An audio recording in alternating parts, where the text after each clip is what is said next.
warahmatullahi wabarakatuh. Ketemu lagi dengan saya, Rida Stiani, NIM 432190100076. Di sini saya akan menjelaskan tugas besar 2, statistika bisnis, mengenai uji asumsi klasik secara bersama, disertai dengan pengamatannya menggunakan SPSS.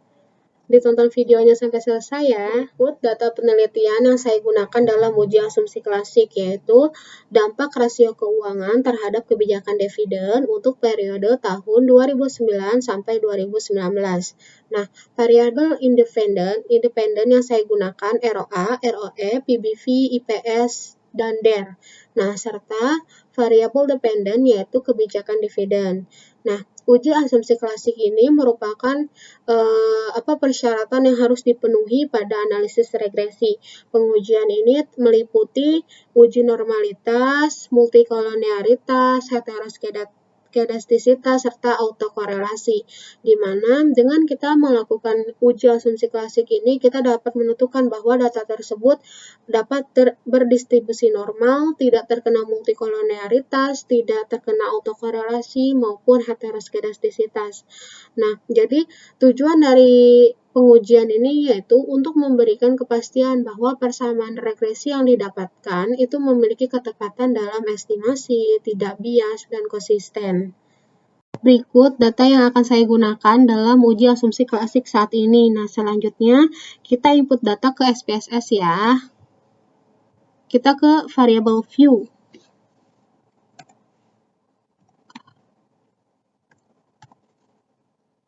Untuk tipenya numerik, dan untuk desimalnya kita pilih 4, karena di belakang koma ada 4 angka.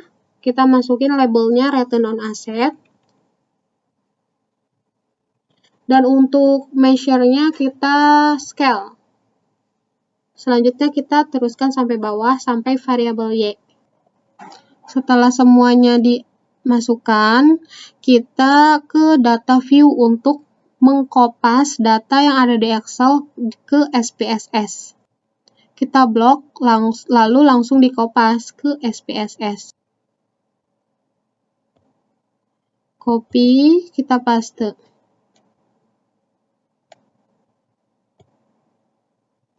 Selesai. Selanjutnya kita langsung saja melakukan uji asumsi klasik, yaitu klik Analyze, Regression, Linear.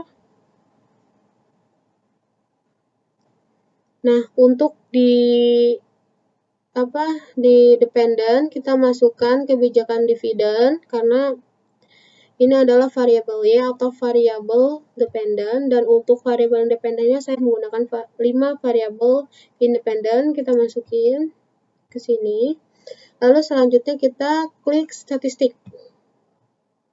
Kita checklist collinearity, diagnosis, dan covariance, lalu Darwin-Watson, di mana Darwin-Watson ini untuk melihat nilai autokorelasi, dan untuk collinearity kita untuk melihat nilai multikolonialitas. Kita klik continue, lalu ke plots. Plots ini kita pindahkan spreadsheet ke Y, spread ke X. Ini itu untuk dilakukannya uji heteroskedastisitas untuk mengetahui nilai heteroskedastisitas. Nah, lalu ke save. Ke save kita checklist pada residual, kita checklist unstandardized untuk mendapatkan nilai residu untuk dilakukannya uji untuk mendapatkan tabel Kolmogorov-Smirnov, karena kita melakukan uji normalitas dengan melihat tabel atau nilai Kolmogorov-Smirnov. Continue, lalu OK. Berikut output yang sudah didapat, kita abaikan terlebih dahulu. Selanjutnya kita ke SPSS input ya. Nah, di sini bertambah nilai residu ya. Kita akan melakukan uji normalitas agar mendapatkan tabel atau memperoleh tabel Kolmogorov-Smirnov. Kita klik Analyze, lalu Non-Parametric Test, kita pilih Legacy Dialog, kita pilih One Sample KS atau Kolmogorov-Smirnov. Nah, kita pindahkan variabel Unstandardized Residual ke test variable list. Kita pindahkan, klik OK. Nah, selanjutnya kita telah memperoleh tabel One Sample Kolmogorov-Smirnov untuk ditentukan apakah dia terdistribusi normal atau tidak. Berikut hasil analisis dari output uji asumsi klasik. Berikut adalah hasil output pada uji asumsi klasik dalam penelitian ini, di mana hasil output ini akan saya analisis. Yang pertama ada uji asumsi normalitas ya pada uji asumsi klasik, di mana uji normalitas ini digunakan untuk menguji suatu data, apakah data ini berdistribusi normal atau tidak. Dalam uji normalitas ini digunakan uji statistik Kolmogorov-Smirnov. Jadi dengan dilakukannya uji statistik Kolmogorov-Smirnov, kita akan mendapatkan tabel One Sample Kolmogorov-Smirnov yang akan kita lihat nilainya pada assign seek to tell-nya, di mana hipotesisnya jika nilai assign seek to tell-nya itu lebih besar dari 0,05 menunjukkan bahwa data itu atau data tersebut telah berdistribusi normal. Namun sebaliknya apabila nilai assign seek to tell-nya itu kurang dari 0,05 menunjukkan bahwa data tersebut tidak berdistribusi normal. Nah, berikut hasil output pada uji normalitas ya, pada assign seek to tell-nya, di mana hasilnya sebesar 0,042 atau 4,2%. Jadi dapat disimpulkan bahwa data tersebut tidak berdistribusi normal karena kurang dari 0,05, sehingga data tersebut tidak memenuhi persyaratan uji asumsi klasik. Dengan begitu, diperlukannya pengobatan pada uji normalitas tersebut yang akan saya lakukan di akhir video ya. Nah, yang kedua, kita melihat tabel pada scatter plot, yaitu untuk uji heteroskedastisitas. Jadi, menurut Imam Ghazali, di mana tidak terjadi heteroskedastisitas jika tidak ada pola yang jelas pada gambar scatter plot, serta titik-titik tersebut menyebar di atas dan di bawah anggak 0 pada sumbu Y. Nah, berikut hasil output pada uji heteroskedastisitas yang telah dilakukan tadi. Nah, menunjukkan di sini gambar scatter plotnya, di mana titik-titik ini menyebar di atas maupun di bawah. Jadi dan titik-titik ini tidak membentuk gambar apapun atau tidak ada pola yang jelas. Nah, yang menandakan bahwa tidak terjadi heteroskedastisitas pada keseluruhan variabel dalam instrumen penelitian saya. Nah, sehingga dapat dikatakan data ini layak digunakan untuk penelitian selanjutnya. Jadi, data ini memenuhi persyaratan untuk uji asumsi klasik. Selanjutnya yang ketiga, kita melihat pada tabel koefisien untuk menentukan uji multikolonialitas, karena uji multikolonialitas ini dilakukan untuk memastikan bahwa tidak adanya korelasi yang sempurna antar variabel independen. Jadi pada uji multikolonialitas dengan melihat nilai tolerance dan VIP-nya. Nah, hipotesisnya di mana jika nilai toleransi yang lebih besar dari 0,10 dan VIP-nya kurang dari 10 menunjukkan bahwa tidak adanya gejala multikoloneritas dalam pengujian tersebut. Begitupun sebaliknya. Nah, berikut hasil output yang saya dapatkan pada uji multikoloneritas ini, di mana menunjukkan bahwa nilai tolerance untuk variabel ROA, ROE, PBV, IPS, dan DER serta VIP-nya juga pada variabel independen ini menunjukkan bahwa nilai tolerance-nya ini lebih besar dari 0,1 dan nilai VIP-nya ini kurang dari 10. Maka dapat disimpulkan bahwa data tersebut tidak mengandung multikolonialitas sehingga data ini telah memenuhi syarat pada uji asumsi klasik sehingga dapat dilakukannya pengujian selanjutnya. Yang keempat, yaitu kita melihat tabel model summary untuk melihat nilai Darwin-Watson pada uji autokorelasi. Jadi, menurut Imam Ghazali, tidak ada gejala autokorelasi jika nilai Darwin-Watson atau DW ini terletak antara DU sampai dengan 4-DU. Jadi, metode yang paling sering digunakan atau untuk mendeteksi gejala autokorelasi yaitu dengan metode Darwin-Watson. Nah, di mana model regresi yang baik ini tidak terdapat masalah autokorelasi. Nah, berikut hasil output yang saya analisis pada uji autokorelasi. Kita lihat di model summary menunjukkan bahwa nilai Darwin-Watson-nya itu sebesar 1,654.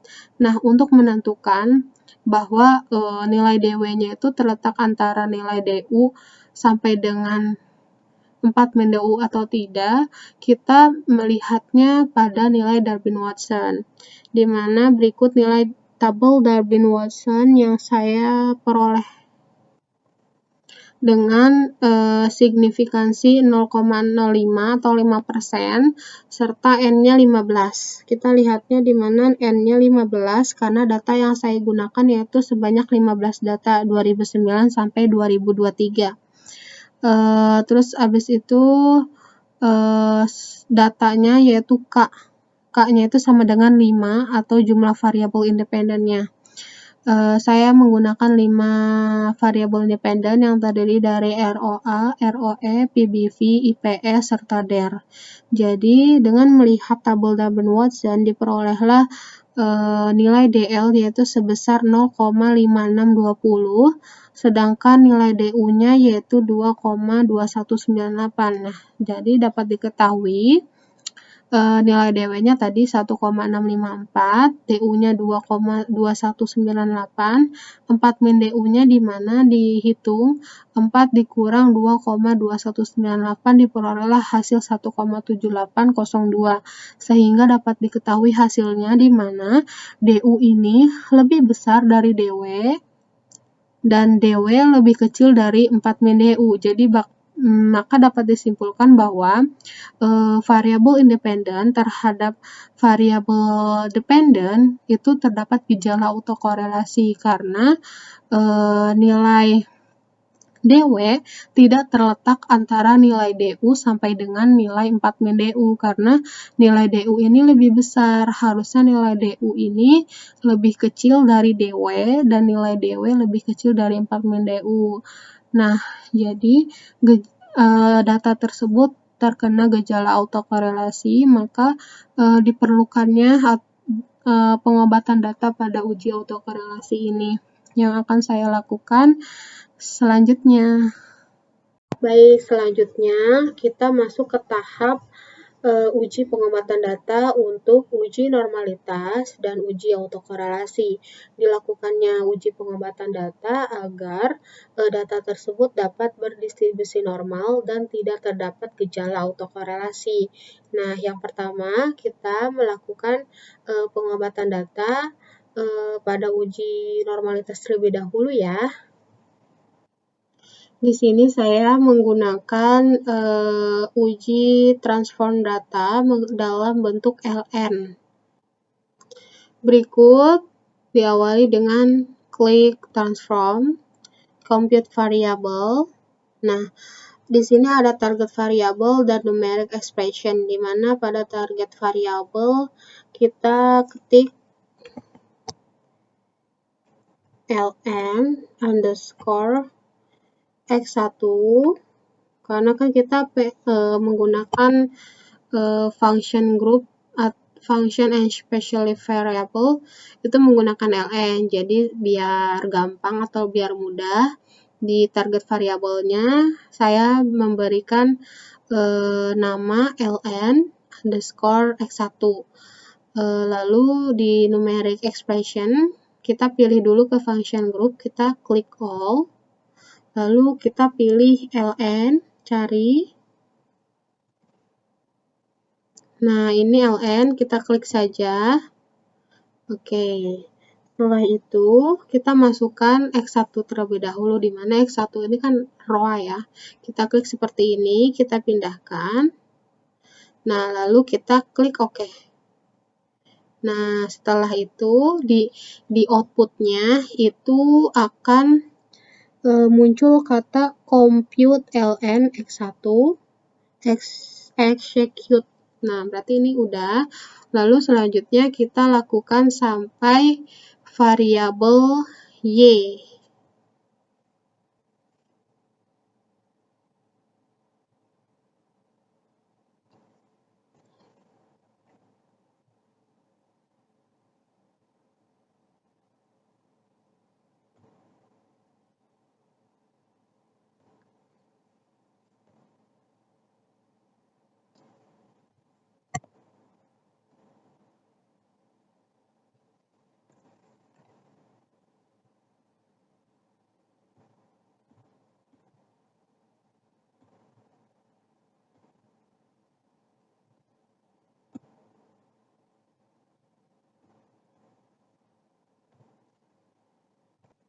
Apabila telah dimasukkan, nah di tabel data view-nya akan bertambah, ada ln_x1, ln_x2, ln_x3, nanti ln-nya sampai ln underscore y.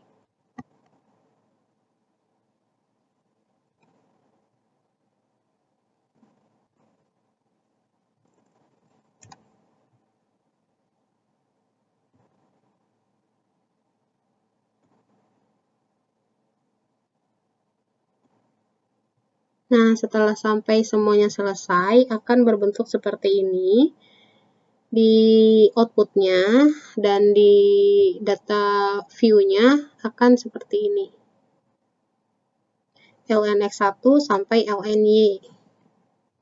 Setelah semuanya selesai, dilakukannya pengomatan data, diubah ke dalam bentuk ln, lalu kita uji kembali uji normalitasnya, yaitu seperti biasa, analyze, regression, linear, lalu data ln inilah yang akan kita uji. Kita klik reset. Nah, kita pindahkan ln_x1 sampai ln_x5 ke independen, dan untuk y-nya ke dependent. Lalu kita klik statistik, klik save.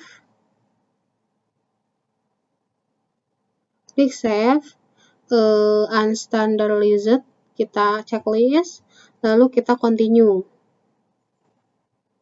Lalu kita klik OK. Nah, akan muncul outputnya. Kita abaikan terlebih dahulu. Lalu pada data view muncul nilai atau kolom residual yang kedua. Nah, kita lakukan uji normalitasnya ya, seperti biasa, analyze, non-parametric test, legacy. Jadi untuk melihat pada tabel one sample Kolmogorov-Smirnov. Nah, unstandardized yang kedua lah yang kita pakai, yang ini. Pindahin ke test variable list, klik OK. Berikut hasil output yang diperoleh. Nanti kita analisis ya. Berikut hasil output yang saya analisis, di mana pada pengobatan data pada uji asumsi normalitas ini menggunakan transfer data ke dalam bentuk LN ya. Jadi dapat hipotesisnya yang saya buat, di mana jika nilai assign seek to tell-nya ini lebih besar dari 0,05, maka data tersebut berdistribusi normal. Jadi apabila nilai assign seek to tell-nya ini kurang dari 0,05, maka data tidak berdistribusi normal. Nah, menunjukkan bahwa di sini nilai assign seek to tell-nya berubah, ya kan? Jadi 0,200 yang sebelumnya 0,42. Jadi analisisnya berdasarkan tabel ini, Kolmogorov-Smirnov pada pengujian data menunjukkan bahwa hasilnya lebih besar ya dari 0,05, yaitu sebesar 0,200 atau 20%. Jadi dapat disimpulkan data tergolong telah berdistribusi normal. Dengan kata lain, data yang digunakan dalam perhitungan ini berdistribusi normal sehingga telah memenuhi persyaratan uji asumsi klasik. Dengan begitu, data tersebut dapat digunakan untuk pengujian selanjutnya. Selanjutnya, setelah dilakukan pengobatan data pada uji normalitas, selanjutnya kita melakukan pengobatan data pada uji autokorelasi dengan menggunakan alternatifnya, yaitu uji rantes. Berikut langkah-langkahnya. Pada uji rantes yang dibutuhkan yaitu nilai residual yang pertama, yaitu langkah-langkahnya berikut. Kita klik Analyze, Non-Parametric Test, Legacy Dialog, habis itu kita klik Run. Nah, kita riset terlebih dahulu, di mana nilai unstandardized residualnya yang pertama kita pindahkan ke test variable list ya. Lalu kita klik OK. Setelah itu diperolehlah hasil output dari uji rantes sebagai berikut analisisnya. Jadi ketentuan pada uji rantes ini, di mana kita melihat nilai assign seek to tell-nya. Jadi apabila nilai assign seek to tell-nya ini lebih kecil dari 0,05 atau 5%, maka dapat dikatakan terdapat gejala autokorelasi. Namun sebaliknya, apabila nilai assign seek to tell-nya ini lebih besar dari 0,05, maka tidak terdapat gejala autokorelasi. Jadi analisisnya kan di sini menunjukkan bahwa nilai assign seek to tell-nya ini sebesar 0,110 atau 11%. Jadi lebih besar kan dari 0,05 atau 5%. Maka dapat disimpulkan bahwa data ini tidak terdapat gejala autokorelasi. Sehingga data yang digunakan itu telah memenuhi syarat dalam uji asumsi klasik, maka data ini dapat digunakan untuk pengujian selanjutnya. Nah, hasil output dari pengujian data pada uji normalitas dan uji autokorelasi, berikut langkah-langkah untuk menyimpannya, yaitu File, Save As. Saya memilih di file TB2 statistik bisnis, outputnya saya namain TB2. Saya beri nama sebagai berikut: pengobatan data uji normalitas terkorelasi TB2, NIM dan nama saya.